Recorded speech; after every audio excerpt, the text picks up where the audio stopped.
태초에 말씀이 계시니라. 이 말씀이 하나님과 함께 계셨으니 이 말씀은 곧 하나님이시니라. 말씀이 육신이 되어 우리 가운데 거하시며 우리가 그의 영광을 보니 아버지의 독생자의 영광이요 은혜와 진리가 충만하더라. 아멘. 어떤 마켓 진열대에 김치만두가 한쪽에 진열이 되어 있고 맞은편에 김치가 진열이 되어 있었습니다. 그런데요, 김치만두가 맞은편에 있는 김치를 지그시 바라보면서 목소리를 딱 깔고 이야기합니다. 김치를 향해서 김치만두가 내 속에 넣어있다. 자, 우리가 함께 나누고 있는 요한복음, 그 안에 요한은 없습니다. 우리가 요한복음 첫 번째 시간에 살펴보았듯이 요한복음은 요한이라고 하는 이름을 꽁꽁 감추고 있습니다. 왜냐하면 이 책은 예수복음이기 때문입니다. 요한복음은 다른 어떤 것에도 관심하지 않습니다. 20장 31절 오직 예수님이 왜 메시아인지에 대해서만 관심하며 복음서를 기록하고 있어요. 그래서 요한복음은 공관복음서와는 다르게 예수님의 가르침에 관심하지 않습니다. 비유를 통한 가르침이 많이 있지만 요한복음에는 없어요.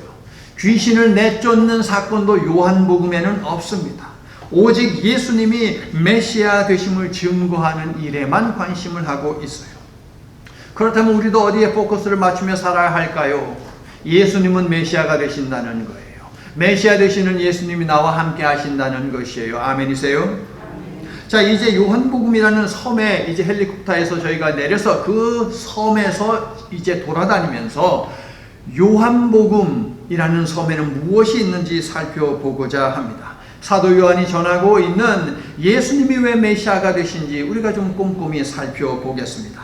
하나님께서는 매주 말씀을 통해서 예수님을 깊이 있게 알아가도록 역사하고 계시지요. 오늘도 심령을 활짝 열고 육신의 눈과 귀도 활짝 열어서 예수님과 깊이 있게 교제하고 친밀한 관계를 맺는 복된 예배 시간, 말씀의 시간이 될 수 있기를 예수님의 이름으로 축원합니다.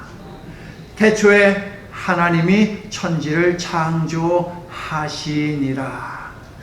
성경 66권 가장 앞에 있는 말씀, 그래서 그리스도인이라면 누구나 알고 있는 말씀입니다. 창세기 창조 이야기는 인간을 비롯한 모든 피조물이 하나님의 말씀에서 비롯되었다고 이야기하지요.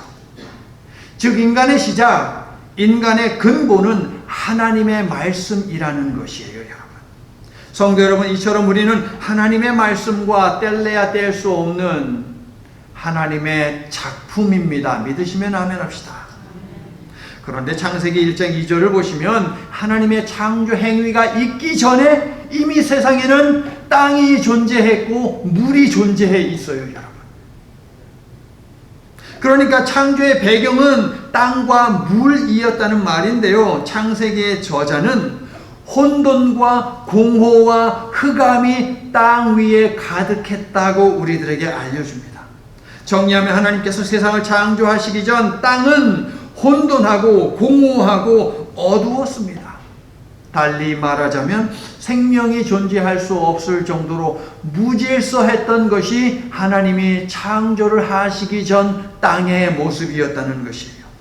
하나님께서는 이러한 땅의 7번의 창조 행위를 행하시어 무질서한 공간과 시간을 질서정연하게 하셨습니다. 이것이 바로 창세기 1장에 있는 하나님의 창조 이야기입니다. 그런데 하나님의 창조 이야기에서 하이라이트는 무엇입니까? 인간 창조입니다. 인간이 뭐 다른 피조물에 비해서 그렇게 대단합니까? 네, 대단합니다. 왜요? 다른 피조물들 다 만드시고 하나님께서 오직 인간들에게 자, 저것들에게 이름을 붙여봐 라고 하는 권위를 주셨잖아요. 마지막 날 하나님께서 안식일을 제정하시고 선포하셨습니다. 맞죠? 누구를 위해서? 인간을 위해서 하나님께서는 안식일도 만드셨다는 것. 그래서 하나님의 창조의 핵심은, 하이라이트는 바로 인간이라는 것이에요. 자, 그런데 태초의 인간 아담과 하와는 듣지 말아야 하는 말을 들었어요. 그리고 해서는 안 되는 일을 했습니다. 결과적으로 하나님의 창조 세계를 어지럽혔고 다시 세상을 어둡고 무질서하게 만들었어요. 하나님의 지속적인 회개 요청에도 불구하고 인간의 자기 파괴 행위는 멈추지를 않았습니다. 여러분, 요한 당시에도 세상은 여전히 어두웠다고 요한복음 1장 5절이 고발하죠. 여러분, 아담과 하와부터 시작해서 계속 세상은 어두웠어요. 어둠을 물러가게 하는 빛이 있음에도 불구하고, 어둠을 물리치는 빛을 하나님이 주셨음에도 불구하고 그들은 여전히 어두웠으니 상태가 더 심각해졌습니다. 여러분, 4절을 보시면 이러한 세상에 생명으로 오신 분, 생명을 주기 위해 오신 분이 계시지요. 자, 머릿속에 그림을 한번 그려보세요. 여러분, 태초에 하나님께서, 자, 여러분이 볼 때 이쪽이 먼저입니까? 자, 태초에 하나님이 제일 먼저 빛을 만드셨어요. 그렇죠? 그리고 만드시고 맨 마지막에 생명을 주셨어요. 생명을 만드셨습니다. 맞습니까? 처음에 빛을 주시고 생명을 만드셨어요. 그런데 우리 예수님은 새 창조를 하시면서 태초에 하면서 이야기하잖아요. 요한복음도. 우리 예수님도 처음에 빛으로 오셔서 어둠을 제거하셨어요. 처음 빛이 있게 하셨습니다. 예수 그리스도의 창조의 마지막에도 예수님이 무엇을 주셨어요? 우리들에게 생명, 그것도 영생을 주셨다는 것이죠. 그러므로 창조와 새 창조 모두 하이라이트는 무엇이냐? 생명을 주는 것이에요. 여러분, 하나님은 이 땅에 생명을 주셨고 예수님도 이 땅에 생명을 주신 분이십니다. 오늘 본문 1장 1절부터 14절은 예수님은 빛과 생명, 즉 새 창조의 시작과 끝이 되신다, 새 창조의 알파와 오메가 되신다라고 선포를 하고요. 그러므로 예수님은 메시아라고 우리들에게 알려줍니다. 새 창조의 시작과 끝이 되시는 분, 그분은 예수님이시다. 그러므로 예수님이 메시아다라는 것이죠. 성도 여러분, 우리는 두 개의 다른 세상을 살고 있습니다. 우리 모두가 함께 사는 세상이 하나가 있고요, 우리 개개인의 세상이, 나만의 세상이 따로 있습니다. 제가 수요일에 여러분에게 그 추석을 맞이해서 동영상 하나 보내드렸죠. 꼬마 여자아이가 노래 부르잖아요. 그 여자아이가 노래 부르는 가사가 뭐예요? 이 땅이 아프대요. 그 가사처럼 땅이 지금 아파하고 있대요. 세상이 아파하고 있대요. 여러분, 대부분의 사람들은 전문가들의 좋은 대로 마스크를 착용하고 손도 자주 씻지만 자기 생각을 앞세워 그것을 거부하는 사람들이 있습니다. 그 사람들은 자기들만의 세상을 사는 것이에요. 그들만의 세상을 고집하며 그들만의 세상이 옳다라고 주장을 합니다. 그래서 주변 사람들을 병들게 하고 위험에 빠뜨리죠. 성도된 우리들에게는 두 개의 말씀이 있을 수 있습니까? 두 개의 성경이 있을 수 있습니까? 아니요. 우리에게는 오직 한 말씀, 한 성경만이 있을 뿐입니다. 우리는 한 분 하나님을 믿는 사람들이죠. 맞죠? 그런데 말씀과는 다른 주장을 하며 그것이 말씀이라고 고집하는 사람들이 있습니다. 코로나 바이러스와 관계해서 이웃 공동체에 피해를 주고 그래서 욕을 먹는 그런 교회들과 그런 교인들을 다른 것이 아닌 뉴스를 통해서 우리는 지금까지 보아왔습니다. 예수님 시대에도 말씀이 아닌 것을 말씀이라고 주장하며 고집하던 사람들이 있죠. 그들은 커다란 경계선을 그어서 자기들만의 세상을 만듭니다. 그리고 자기들이야말로 구원받은 하나님의 백성이라고 100% 확신하며 살았습니다. 그들이 쳐놓은 이 경계선에 뭐라고 적혀 있는지 지난 월요일 오후주 예배를 통해서 우리가 살펴보지 않았습니까, 여러분? 예루살렘 성전, 아브라함의 후손이라는 혈통, 이스라엘이라는 땅, 안식일, 그 다음에 토라. 사도 요한은요, 7가지의 그 표적 속에다가 이러한 경계선들을 막 집어넣어가지고 너희들 이거 버려야 돼, 수술해내야 돼, 지난주에 제가 그렇게 표현해 드렸죠. 수술해내야 돼 라고 반복적으로 이야기를 했습니다, 여러분. 자, 이상의 5가지 외에도 할례도 있고 음식 규정도 있지만 말씀드렸다시피 이 2가지는 이미 사도 바울이 강조를 거듭했기 때문에 사도 요한은 빠뜨린 것으로 보입니다. 그들의 전통을 앞세우며 하나님의 구원을 울타리 안에 가두는 죄를 그들은 범했습니다. 그러니까 7겹 정도의 경계선을 그어놓고 그 경계선 밖에 있는 사람들은 멸망할 자식들, 멸망할 백성들이라고 그들은 규정했고 그 안에 있는 자신들만, 유대인들만 구원받는 하나님의 백성이라고 그렇게 주장을 했습니다. 착각이죠, 여러분. 요한은 이러한 자들을 향해 하나님의 백성이 되고 하나님의 구원을 받기 위해서는 그딴 것들이 필요한 것이 아니라 오직 하나 예수님을 믿는 믿음이 있으면 된다라고 밝히면서 너희들이 세워놓은 그 경계선을 허물라고 요한복음을 기록한 거예요. 여기서 중요한 사실이 하나 드러납니다.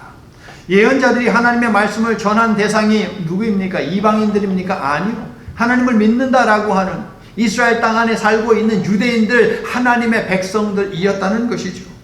마찬가지 요한복음이 선포된 대상 역시 불순종한 하나님의 백성들이에요, 여러분. 그러므로 요한복음이 말하는 세상은 어디예요? 요한복음이 말하는 세상, 물론 궁극적으로 온 세상이 되겠지만 구체적으로 바로 유대인들이 만들어 놓은 그 세상이에요, 여러분. 요한복음이 말하는 세상은 경계선을 그어놓고 사는 유대주의자들이었다는 것이에요. 무슨 말이에요? 성전 안 사람들, 성전 안 사람들이 요한복음 복음의 대상이었다는 거예요. 멸망하고 있는 자들이었다는 거예요. 교회 안에 있는 사람들이 지금 위험에 노출되어 있다는 거예요, 여러분. 창조주께서 새 창조를 위해 자신이 만든 땅에 자기 백성에게 빛으로 왔지만 그들의 세상은 예수님을 영접하지 않았습니다. 그들만의 세상을 지키기 위해 예언자들을 통해 주신 구원의 메시지에 계속해서 귀를 막았었는데 예수님 시대에는 구원의 메시지를 거부하는 것을 넘어서 구원을 위해서 영생을 위해서 오신 그 예수님도 죽여야 직성이 풀렸습니다. 그들은 그렇게 함으로 자신들이 추구하는 나라를 고집하며 지키려고 했죠. 성도 여러분, 고집과 집착은 참으로 무섭습니다. 아주 무섭습니다. 경계해야 하는 것입니다. 혹시 교회 안에 있는 우리에게는 하나님께서 내려놓으라고 하는 고집이 없나라고 하는 이 질문을 우리 스스로에게 해보아야 할 것입니다. 심각하게 말입니다. 자, 1절을 보세요. 예수님은 이러한 자들의 구원을 위해서 세상에 오시되 무엇으로 오셨다고 1절이 이야기합니까? 말씀으로 오셨다고 합니다. 말씀은 말씀드렸듯이 하나님의 창조 사역의 도구입니다. 하나님은 창조할 때에 이것을 사용하셨어요. 말씀. 창조된 모든 피조물들은 하나님이 이르시니, 하나님이 가라사대 이 말씀하시니까 그대로 된 존재들이죠. 즉 하나님은 말씀하셨고 말씀에 따라 피조물들이 세상에 나오면서 무질서했던 세상의 질서가 잡히게 되었다는 것이에요. 그것이 창조입니다. 요한은 예수님이 생명을 태동케 하는 힘의 원천인 말씀으로 하나님과 함께 태초부터 계셨다고 말하고 있어요. 즉 예수님은 땅과 물이 존재하기 전에 공허와 그 다음에 혼돈과 흑암이 이 땅에 있기 그 이전부터 하나님과 함께 하신 창조의 주체가 되신다는 것이죠. 어떠한 모습으로 함께 하셨습니까? 말씀으로 함께 하셨어요. 이 말씀이 곧 하나님이라. 이 1절 말씀의 보도는 18절과 함께 우리가 이해한다면 창조주 하나님이 말씀을 통하여 독생하신 하나님이 되시어 우리에게 계시되었다는 것이에요. 말씀이신 하나님, 하나님이 말씀으로 독생하신 하나님으로 계시가 되었다. 새 세상은 그렇게 시작되었습니다, 여러분. 여러분 이제 곧 2021년이 시작될 거예요. 그렇죠? 벌써 그 이야기를 하게 되네요. 10월이니까. 이제 곧 2021년이 시작될 거예요. 그런데 새해가 되었다고 해서 새 날이 시작되는 것입니까, 여러분? 2020년 12월 31일하고 2021년 1월 1일하고 뭐가 그렇게 다른데요? 똑같잖아요.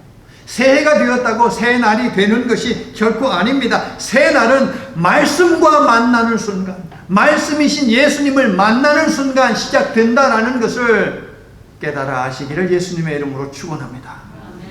자, 요한은요, 말씀이신 예수님이 하나님과 함께 계셨다고 1절과 2절에서 반복해서 말하고 있습니다. 그런데 요한이 선택한 함께, 하나님과 함께라고 할 때 1절과 2절에 함께라는 단어가 나와요. 함께에 해당하는 단어는 무엇이냐면 방향과 관계에 무게를 두는 단어예요. 풀어보면 이렇습니다. 말씀이신 예수님은 하나님을 향해 계셨다는 거예요. 하나님을 향해 계시며 하나님과 친밀한 관계 속에 계신 분이었다는 것. 함께라는 단어는 바로 그 이야기를 하고 있어요. 다시, 예수님은 하나님을 향해 계셨다. 하나님과 친밀한 관계를 형성하며 계셨다는 거예요. 자, 그러면 여러분에게 여쭤볼게요. 여러분 하나님께 향해 있습니까? 아니면 등 돌리고 있습니까? 아니면 반반? 비스듬하게? 뭐예요, 여러분?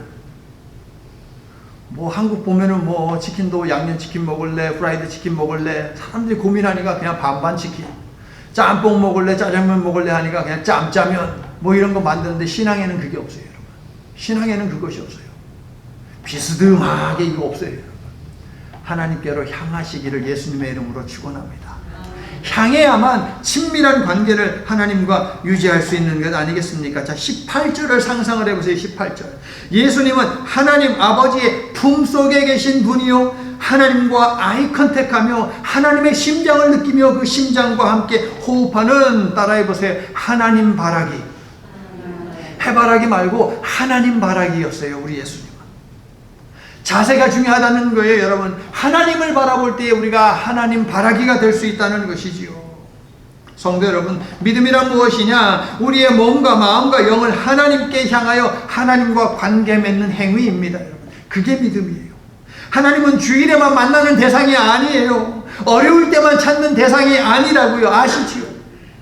매일 순간순간 함께 걷고 함께 숨쉬는 삶의 동반자가 될 때에 믿음이 있다라고 우리는 말할 수 있을 것입니다. 저와 여러분도 예수님처럼 하나님 바라기로 살아갈 수 있기를 예수님의 이름으로 축원합니다. 자, 그런데요, 요한은 많고 많은 단어들 중에 왜 하필 예수님을 말씀이라고 그렇게 의인화시켜서 부른 것일까요? 꽃이다, 생명이다, 뭐 많이 있잖아요. 그것도 1장 1절부터 예수님은 말씀이다 라고 하는데 왜 말씀이라고 할까요? 자, 말씀드린 대로 일단 말씀은 무엇이냐? 창조의 동력이기 때문에 그래요. 창조주로 오신 예수님, 그분은 바로 창조의 동력이 되신다, 생명이 있게 하는 근원이 되신다라는 것을 이야기하기 위해서 말씀이라고 한 것이죠. 또 하나 중요한 이유가 있어요. 이 시대 최고의 가치가 무엇이었느냐? 바로 말씀이었어요. 하나님을 믿는 사람이든 하나님을 믿지 않는 사람들이든 최고의 가치, 그들이 추구하는 것은 바로 말씀이었어요. 지혜라고도 이야기할 수 있을 거예요. 그런데 요한은 지혜라는 단어는 쓰지 않았어요. 왜냐하면 이단들이 즐겨 사용하는 것이 지혜였거든요. 그래서 그것을 과감히 빼버리고 로고스, 보이시죠? 로고스, 말씀이라고 예수님을 그렇게 칭하고 있습니다. 말씀에 해당하는 단어는 로고스입니다. 사도 요한 당시 사람들은 로고스를 최고의 가치로 여기며 살았어요. 그러면 그 반대, 최고의 가치, 그 반대는 뭘까요? 최하의 가치겠죠. 최고의 가치는 로고스고 최하의 가치는 뭐예요? 사르크스예요. 뭐라고 번역이 되어 있어요? 육신이라고 번역이 되어 있습니다. 육신, 사르크스. 자, 여러분들 마켓에 갔을 때 고기들 사세요, 여러분? 요즘 같은데 고기도 좀 드시고 해야 돼요, 여러분. 자, 고기 진열대 딱 보면 고기 덩어리들이 막 있잖아요. 그게 바로 사르크스예요. 피도 묻어 있고, 그 다음에 그냥 비계도 있고, 그 다음에 살덩어리도 있고, 그게 바로 사르크스예요, 여러분. 먹고 살기 위해 전전긍긍하는 사람들, 술과 노름에 빠진 사람들, 책이라든가 배움이라든가 소위 유식하다는 것과는 거리가 먼 이런 부류의 사람들을 일컬어서 요한 당시의 사람들은 뭐라고 부르며 무시했느냐? 에이, 사르크스들. 한국말로 뭐예요? 에이, 고깃덩어리들. 사람을 향해서 고깃덩어리라고 그렇게 부르면서 천대하고 멸시했다니까요, 여러분. 이러한 이들의 사상에서 존귀하신 메시아가 말씀인 것은 당연하죠. 최고 절대가치, 말씀인 것은 당연해요. 예수님은 그 어떤 것과도 바꿀 수 없는 최고의 가치, 절대 가치 아닙니까, 여러분? 맞죠? 1절 말씀이시며, 2절 태초에 하나님과 계셨으며, 3절 창조주시며, 4절 생명의 주요 빛이시며, 9절 그것도 참빛이십니다. 그리고 12절 영접하는 모든 사람에게 하나님의 자녀가 되는 권세를 주시는 분이세요. 아멘이시죠? 요한이 책의 시작에서 밝히는 이러한 메시아상은 지극히 당연한 내용입니다. 그런데 이상해요. 4절을 보시면 이 빛을, 이 말씀을 어둠이 깨닫지 못했다고 이야기합니다. 로고스, 말씀이시여 생명이신 예수님이 빛으로 오셨는데도, 빛을 비추시는데도 사람들이 깨닫지 못하다니 이상하지 않습니까, 여러분? 9절과 10절도 이 사실을 폭로하고 있습니다. 참빛 곧 세상에 와서 각 사람에게 비추는 빛이 있었나니 그가 세상에 계셨으며 세상은 그로 말미암아 지은 바 되었으되 세상이 그를 알지 못하였고. 알지 못했다라고 하는 말은 로고스, 말씀에 대한, 예수님에 대한 어떤 정보 지식이 없었다는 것이 아니고요, 그 중요성을 간과했다는 것이에요. 알면서도 무시했다는 것입니다. 왜 사람들은 빛이 비치는데도 빛을 알지 못했을까요? 깨닫지 못했을까요? 두 가지만 말씀드리면, 첫째, 자기들만의 세상을 꿈꾸며 그어놓은 그들의 경계선 때문이에요. 예수님에 의한 창조는 새 창조이고, 예수님이 주신 생명은 참 생명이고, 즉 영생이요. 그리고 예수님이 비추신 빛은 참 빛입니다. 예수님은 계명을 주셔도 새 계명을 주시죠. 멋진 예수님 아닙니까? 가짜는 안 주셔. 참 진짜만 주셔. 낡은 거 안 주세요. 새 것만 주세요, 여러분. 이 예수님을 믿는 저와 여러분은 복된 사람들인 줄로 믿습니다. 자, 9절은요, 참빛이란 각 사람에게 비추는 빛이라고 이야기하죠. 각 사람에게. 무슨 말이에요? 악한 자나 선한 자 구분 없이 비추는 빛이라는 것이에요. 어떤 특정 부류의 사람들, 유대인들이 주장하듯이 경계선을 가지고 있는 사람들에게만 비추는 빛이라면 그것은 참빛이 아니죠. 세상의 모든 사람들에게 비추는 빛일 때에 참빛인 것이죠, 여러분.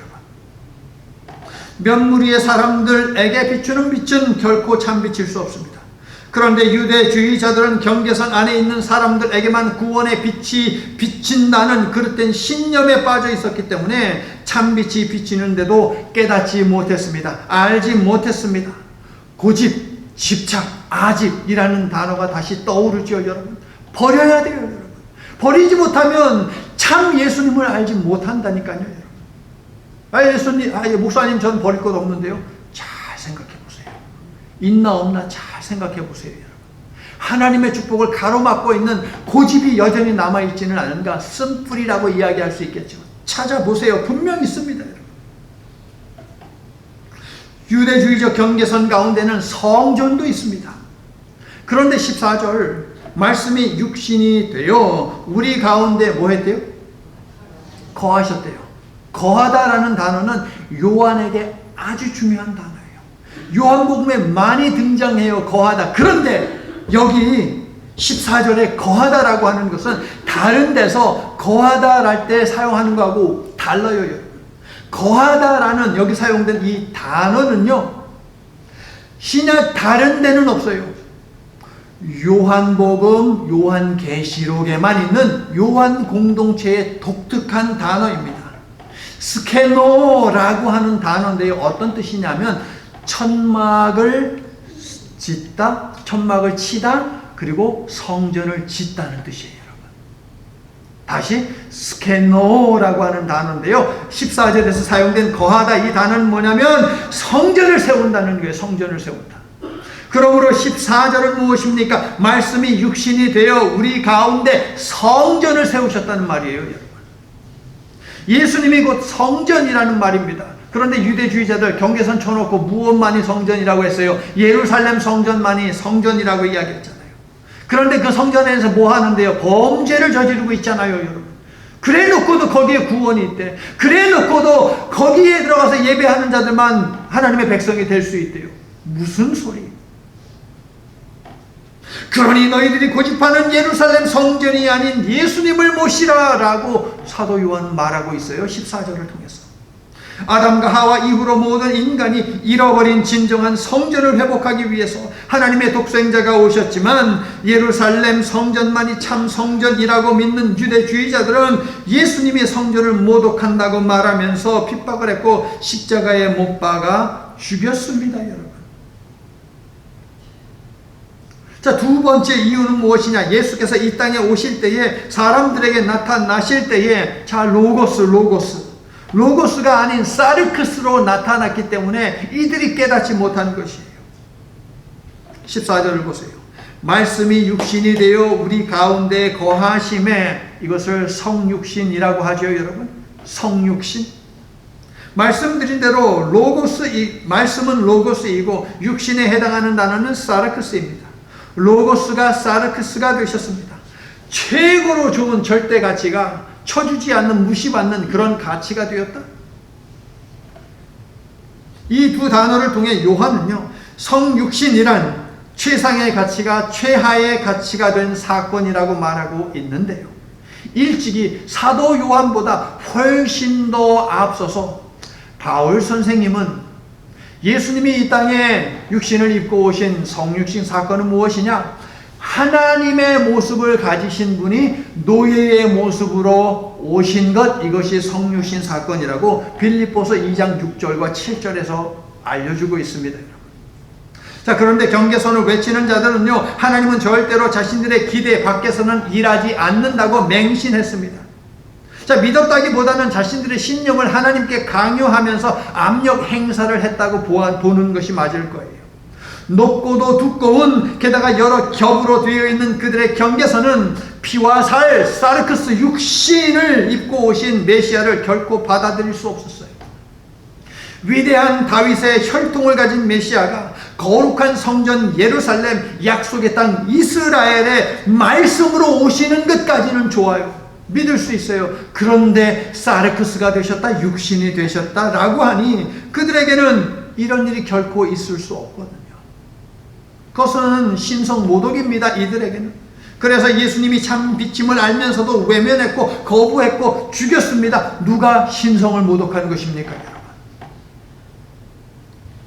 성도 여러분, 살이 찢기고 피를 흘리는 육신의 모습이어야만 속죄의 제물이 될 수 있기 때문에 예수님은 육신을 입고 이 땅에 오신 것이에요. 속죄의 제물이 피를 안 흘릴 수가 없잖아요. 속죄의 제물이 살이 안 찢겨 나갈 수가 없잖아요, 여러분. 그래서 육신을 입고 이 땅에 오셨다는 사실이에요. 할렐루야. 예수님은 사르크스로 오시어 우리와 함께 먹고 마시고 걷고 대화하면서 18절 보이지 않는 하나님을 보이셨어요. 육신으로 오셔야만 보이지 않는 하나님을 나타낼 수 있으니 육신을 입고 오셨다는 것이죠. 그러므로 하나님의 아들 예수님의 성육신 사건은 하나님에 대한 완전한 계시입니다. 하나님에 대한 완벽한 해석입니다. 하나님에 대한 구체적인 해설이에요. 성도 여러분, 말씀에 대한 불순종으로 뒤틀어진 세상을 바로잡아 멸망을 막고 대신 구원과 영생의 복을 주시려고 예수님은 당시에 가장 비천하다는 사르크스 육신이 되시기까지 순종하셨습니다. 그렇게 스스로 새 창조의 재료, 말씀이 되시어 빛과 질서와 안정을 주셨고 영생을 통해 새 창조를 완성하셨어요. 성도 여러분, 시기적으로 어둠이 짙게 내린 요즘이지만 여러분도 예수님의 새 창조의 권세 아래 거함으로 빛이 찬란하게 비치는 그러한 삶을 사시기를 예수님의 이름으로 축원합니다. 죽을 맛이야 라는 말이 저절로 나오는 시절을 보내고 있지만 예수님으로 인해 살맛 나는 삶을 사시기를, 그리고 예수님으로 인해서 살맛 나는 삶을 살 수 있다고 주변 사람들에게 알리는 그런 삶을 사시기를 예수님의 이름으로 축원합니다. 자, 이제 오늘 설교 제목에 대한 답을 여러분과 함께 찾아볼 텐데요, 5절과 10절을 보세요. 빛이 어둠에 비치되 어둠이 깨닫지 못하더라. 세상이 그를 알지 못하였고, 깨닫지 못했다, 알지 못했다라는 말은 영생에 이르게 하는 반응을 가지지 못했다는 거예요, 여러분. 자, 설교 제목 한번 읽어볼게요. 시작. 영생에 이르게 하는 반응. 이 반응이 무엇인지 12절에 나와 있는데요, 저와 여러분이 11, 12, 13절을 함께 읽을 거예요. 11절부터 13절 함께 시작. 자기 땅에 오매 자기 백성이 영접하지 아니하였으나 영접하는 자 곧 그 이름을 믿는 자들에게는 하나님의 자녀가 되는 권세를 주셨으니 이는 혈통으로나 육정으로나 사람의 뜻으로 나지 아니하고 오직 하나님께로부터 난 자들이니라. 아멘. 성도 여러분, 영생에 이르게 하는 반응은 말씀으로 오신 예수님, 영생으로 오신 예수님, 참빛으로 오신 예수님, 그리고 성육하신 즉 육신으로 오신 예수님을 영접하는 것이에요. 여러분, 내 생각과 내 이해와 내 주장, 내가 그동안 쌓아온 학문적 경험적 지식과 다르다면 내 것을 포기해야 돼요? 아니면 성경의 가르침을 포기해야 돼요? 내 것을 포기해야지요. 내 것을 포기하고 있는 그대로의 예수님을 받아들여야 합니다. 12절은요, 영접하는 것, 그것은 뭐래요? 곧 그 이름을 믿는 것이라고 추가로 알려줍니다. 그리고 그 이름을 믿는 자들에게는 특별한 축복이 주어짐을 약속하죠. 어떤 축복이었으면 좋겠습니까? 돈 보따리가 좀 떨어지면 좋겠습니까? 건강했으면 좋겠습니까? 회춘했으면 좋겠습니까? 아니면 늦둥이를 보았으면 좋겠습니까? 어떤 축복을 기대하세요, 여러분? 12절을 보세요. 하나님의 자녀라는 특별한 신분, 새로운 이름을 받게 됩니다. 혹시 실망하셨어요? 성도 여러분, 하나님은 우리에게 하나님의 자녀라는 이름을 주셨는데 여러분은 이 축복을 기쁨으로 받아들이며 하나님의 자녀가 된 것에 대해서 자부심을 가지고 계십니까? 구약과 신약 시대에 여러분, 이름이라고 하는 것은 무엇이냐? 높은 위치에 있는 사람이 낮은 위치에 있는 사람에게 주는 것이었어요. 그래서 그 이름을 받는다는 것은 어떤 의미냐면 이름을 준 사람에게 복종한다는 의미예요. 그 사람의 권위에 순종한다, 그 사람의 통치에 따른다라고 하는 것이 이름을 받는다는 의미입니다. 여러분, 성도 여러분, 하나님의 자녀라는 신분은 축복 중에 가장 큰 축복입니다. 왜 그런가 하면 이 신분의 사람에게는, 자, 이제 우리가 기대하는 것, 권능이 따르기 때문이에요. 요한은 이 사실을 알려주기 위해서 권세라는 단어를 사용했습니다. 권능이 아닌 권세라는 단어를 사용했어요. 자, 그리스어로요, 기적, 권능, 이거 둘 다 두나미스입니다. 기적 두나미스예요. 권능 두나미스입니다. 요한은요, 기적 자체에 관심이 있습니까? 아니면 기적이 담고 있는 의미와 목적에 관심을 하고 있습니까? 요한은 두 번째, 기적 그 자체는 공간 복음서들이 마태, 마가, 누가가 관심하는 것이고, 요한은 기적 자체가 아닌 기적이 담고 있는 의미와 목적에 관심하고 있어요. 그래서 어떤 단어를 썼다고요? 기적 말고, 두나미스 말고 세메이온, 표적이라는 단어를 일부러 사용을 하고 있습니다. 기적을 담고 있으면서도 기적의 의미와 목적을 강조하는 기적보다도 더 큰 단어가 바로 표적이에요. 이것을 선택해서 사용해요. 예수님을 영접한 믿음의 사람이 받는 축복도 마찬가지입니다. 자, 권능, 이거 두나미스라고 했어요. 권능, 능력을 강조하는 것이죠. 그런데 이 단어 말고 능력과 함께 신분을 강조하는, 그래서 권능보다도 더 큰 단어, 권세라는 단어, 엑수시아, 권세라는 단어를 의도적으로 선택을 하고 있어요. 즉 요한은 하나님께서 우리들에게 더 큰 축복을 주시는 분이시다는 것을 알려주기 위해서 표적과 권세라는 단어를 사용하고 있다고요. 성도 여러분, 우리는 어둠의 권세를 대적할 때에 나사렛 예수 그리스도의 이름으로 물러가라 라고 외칩니다. 맞습니까? 예수님의 이름을 의지하여 기도한다는 것은 어떤 의미입니까? 예수님을 믿는다는 것이죠, 여러분. 그리고 이 믿음에는 하나님의 자녀라는 권세가 주어지기 때문에 이 권세가 가진 힘, 이것 때문에 사탄은 우리를 무서워하는 거예요. 예수님이 우리들에게 기도를 가르쳐 주실 때에 처음 어떻게 해요? 하늘에 계신 우리 뭐요? 아버지! 자, 하나님을 아버지라고 부른다는 것은 나는 뭐예요? 하나님의 자녀라는 거예요. 그래서 이 기도의 시작이 중요한 거예요. 하나님 아버지라고 부름과 동시에 사탄 어둠의 권세는 벌벌 떨어요. 왜요? 하나님의 자녀라고 지금 고백한 거예요. 하나님 아버지라고 부름과 동시에 나는 하나님의 자녀라고 선포하고 있는 것이죠. 이 권세를 우리가 어떻게 받았어요? 믿음으로 말미암아 받았다는 것이에요. 그래서 사탄은 두려워할 수밖에 없어요. 그러므로 사탄이 방해하거나 삶 속에서 어려움이 있다면 이렇게 외치십시오. 나는 예수님을 믿음으로 하나님의 자녀가 된 사람이니 사탄은 썩 물러가라. 아멘. 하나님의 자녀인 것을 여러분 선포하세요. 여러분. 예수를 믿음으로 영생에 이른 여러분은 하나님의 자녀임을 믿으시기를 축원합니다.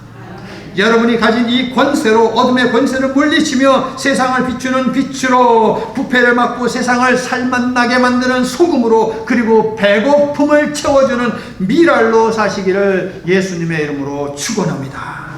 사랑의 하나님, 하나님의 아들 예수님을 영접하는 믿음이 우리를 구원하고 우리에게 영생을 안겨준다는 참으로 간단하고 쉬운 진리의 복음을 오늘 우리들에게 주셨습니다. 감사합니다. 하나님, 존귀하신 예수님이 우리가 짊어진 죄의 문제를 해결하고 멸망할 수밖에 없던 우리의 운명을 바꿔주시기 위해서 육신을 입고 우리에게 오셨음을 항상 기억하면서 1년 365일 감사가 떠나지 않는 저희들이 되어야 할 줄로 믿습니다. 아무리 힘든 시간을 살더라도 우리의 심령은 하나님의 크고 높고 넓고 깊은 은혜를 생각하고 감사하며 기쁨을 잃지 않도록 도와주시옵소서. 구원의 유일한 이름 예수님의 이름을 의지하여 기도드립니다. 아멘.